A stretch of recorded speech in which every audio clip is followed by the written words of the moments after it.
Like, it's not a wild proposition to be like, you know what, I want to say that I'm not okay with children being starved and not have death threats. I want to say I'm not okay with being sacked over a Human Rights Watch post and not be dragged and misrepresented by the new chair of the ABC. In 2023, Antoinette Lattouf was sacked by the ABC after sharing a Human Rights Watch post about Gaza. So I took a $2.6 million risk because I just thought that it was so significant in this moment in history and so significant for public interest and accountability. What followed became one of the most closely watched employment cases in the country, raising questions about political pressure, media independence, and whose voices are allowed to be heard. Now, after winning her case, Lattouf has written a book about her fight and the women who have taken on powerful institutions and won. She's also become part of a new independent media movement as audiences look beyond legacy institutions for voices they feel they can trust. I'm Daniel James, and you're listening to 7am. Today, Antoinette Lattouf on the cost of challenging the system and what comes after winning. It's Monday, May 4.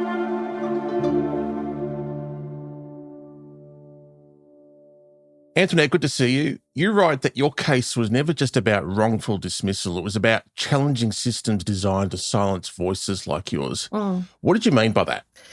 I think it became apparent very early on that this case was of political significance and significance more broadly because it occurred in December 2023. And it occurred at a time when any criticism of Israel's atrocities in Gaza, whether that be from journalists who signed petitions who wanted fairer coverage of Gaza, employees across the public sector, there was a muzzling effect on our right to exercise our political opinion. And so had this happened, had I been unfairly dismissed or unfairly treated by an employer, a media employer in, say, 2019, and this was just a one-off case not connected to something far more broadly politically significant, I probably wouldn't have fought as vehemently as I did. But I just knew that my case was symbolic or emblematic of a far wider and far more concerning case of stifling political opinion and punishing our right, what should be our democratic right, to voice concern and still have safety in our workplace. And of course, all this is informed by people like your mum, who you also write about in your book, who had incredibly tough experiences in Lebanon before she came to this country. What was your case of such broader significance to the Lebanese and the Arab communities? Well, if you indulge me a moment to wind back 20 years, the reason I entered journalism was because I recognised the stereotypical and harmful nature in which people from Middle Eastern, Arab or Muslim backgrounds were represented. So this was in the September 11 so-called war on terror period, coming from Western Sydney. I was a teenager in those times. I vividly remember the Cronulla riots and the role the media played, particularly shock jocks in helping to incite that riot, and just how harmful it is on communities. What kind of grubs? Well, I tell you what kind of grubs this lot were. This lot were Middle Eastern grubs. There we go. You're not allowed to say it, but I'm saying it. John has a good answer. He says it seems the police and the council are impotent here, all rhetoric, no action. My suggestion is to invite one of the biker gangs to be present in numbers at Cronulla railway station. When these Lebanese thugs arrive, it'll be worth the price of admission. So that's the very reason I wanted to become a journalist, because I was like, well, no, perspectives aren't fairly told. And so what I continually am told by people, whether they come up to me on the street or they message me, is we loved seeing an Arab woman represented and being able to use her voice, use her power, use her intellect, use her grace, use her ethics, use her humanitarian values in such a public way. Because for so long, we aren't allowed to be represented in that way, that we have dignity, that we have strengths, and that we have certain rights that should be respected. So I think it's of enormous significance. You started writing this book, Women Who Win, before you knew if you would have come out a winner in your case. I mean, crazy stuff. How hard was that uncertainty, and what kind of toll did it take on you during that fight? I mean, we don't hear enough about the toll that these things take. Yeah, and I try and be as honest as I can, and that's part of the reason I started writing the book in real time. So I started writing it in between the Fair Work Commission case and it going to the federal court where there was so much uncertainty. But I guess I wanted to write it to be as honest, as searingly honest as I could about how difficult it is to be in such a lopsided battle, but also to have your character assassinated in the tabloid press, your safety attacked, dealing with trolling and death threats, all for wanting the right to voice concern about an unfolding genocide and believing that you should still have your job. It's not often I'll praise the ABC, but in this case, they have made the right decision. The problem I have with the situation is why on earth did the ABC hire this person in the first place? Because she identifies as Lebanese Australia and was posting a stream of anti-Israel stuff on social media. And so I wanted to write it as that was unfolding to give people an idea of the real impact that has, but also to take that time to connect with other women who've taken on all sorts of battles. And I guess that's the genesis of my book. I look at all these other women who've won throughout Australian history, and I learned a lot from them in real time because I was interviewing them, I was studying their histories, their stories, and getting a lot of, I guess, resilience and comfort in the fact that, hey, throughout history, things have often been incredibly unfair and incredibly unjust, but that shouldn't deter you from doing the right thing. What was the darkest moment during it all? Gosh, I think the darkest moment was I was mourning the Antoinette of before. I remember being at an event for my child at her school, and I was sitting in the corner because I started to get really panicky in public and always looking at the exits. And I started to feel really unsettled and unsafe when I was out in public places. And I was like, I don't think I will ever recover from this. I felt so broken. I felt broken about the state of the world. I felt broken about the state of our democracy, about the independence of the ABC. But mainly I mourned that I would never be the same person again, that I was broken beyond repair, that they had succeeded in crushing my spirit. And I remember sitting there going, I really in that moment believed I would never recover from this. And then, but also this sadness and understanding, well, that's what systems designed to crush dissent and crush this sense of hope for change are meant to do. They're meant to make you believe that it is insurmountable and that you will be ruined. And that is why so many people, when they see things that are wrong, they don't do anything about it because they're too scared that it will ruin them. Is that what your lawyers were alluding to when they warned you that even if you did win this case, you could still end up a loser? I mean, what was the cost of this fight?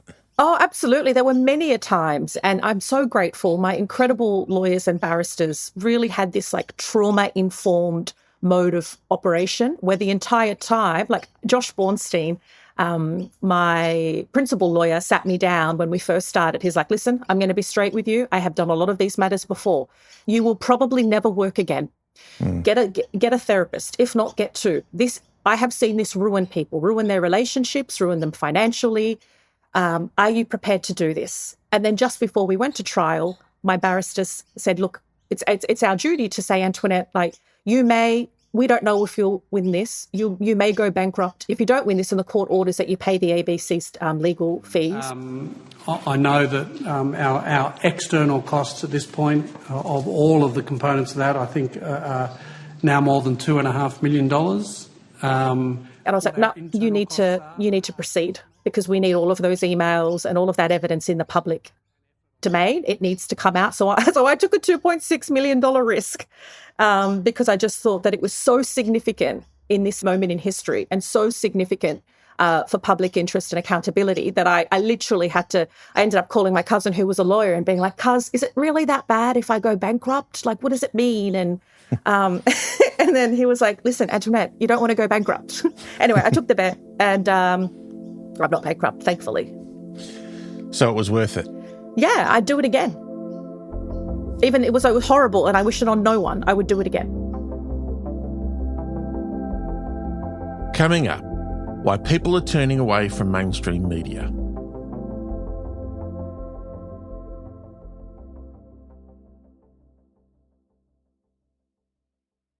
Antoinette, you've now co-founded your own independent media company with Jan Fran.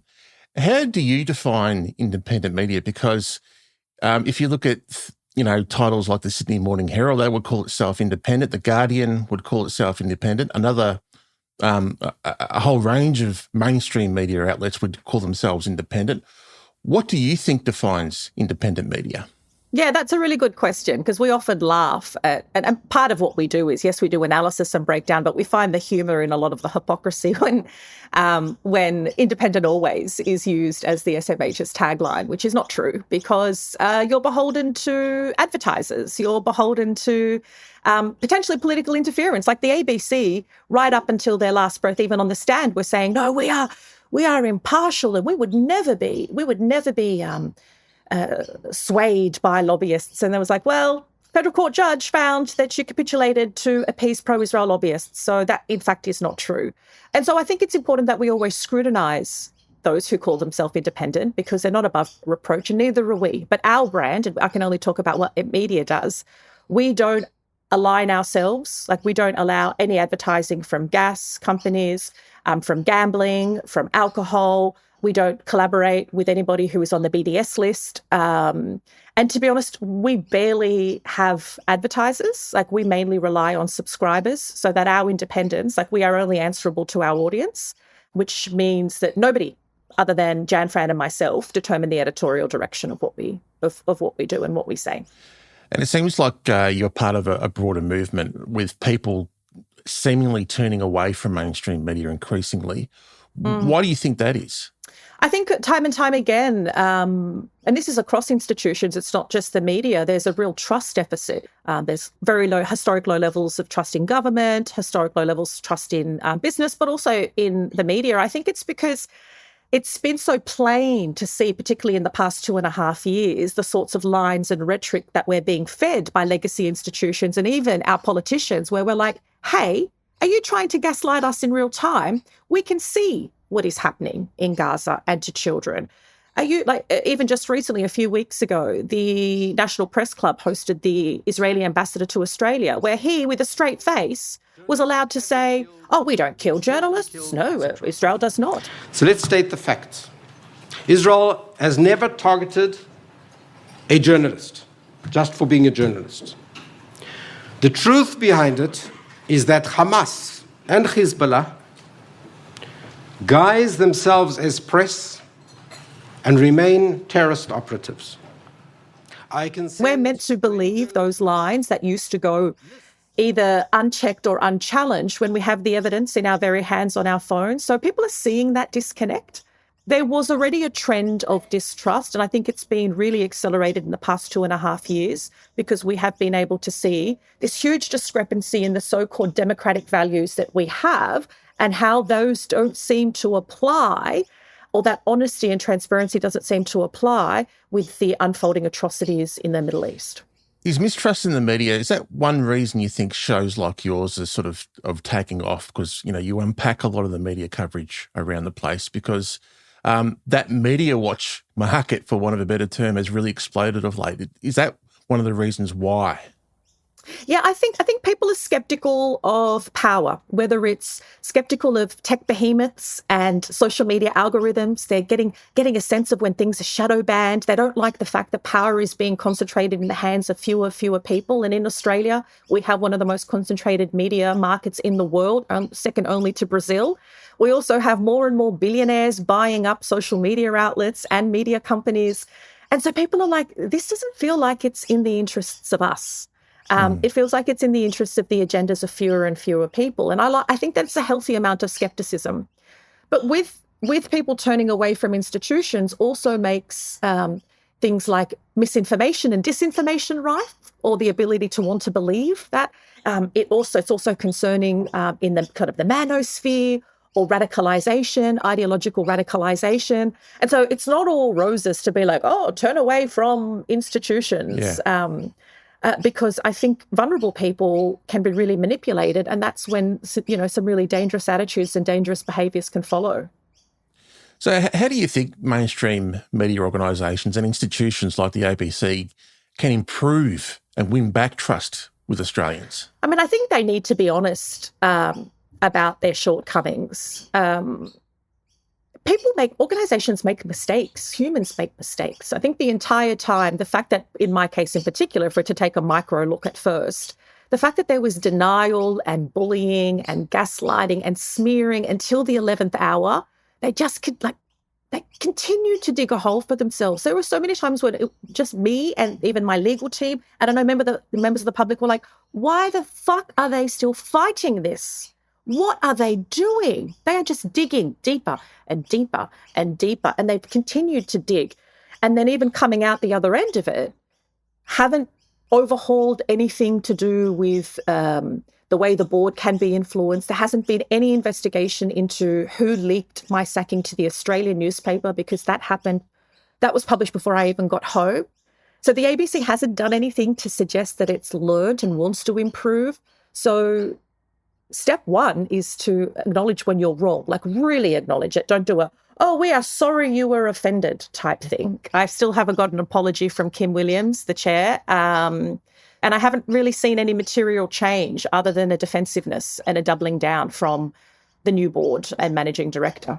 And then I guess people are waiting to see coverage that is more fierce and independent, that isn't scared of the next time the Australian sneezes, that isn't worried about political interference or an attack from the government. I think we've seen over years the ABC not be able to withstand public pressure or external pressure, whatever that power, whatever that force is.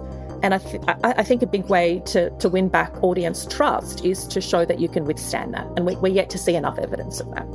Do you hold out any hope that there will be change on that front?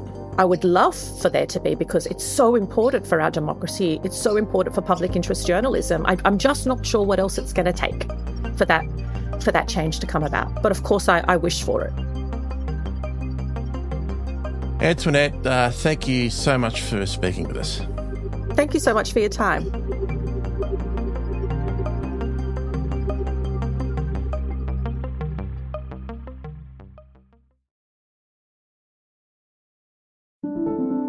"7am" is a daily show from Solstice Media.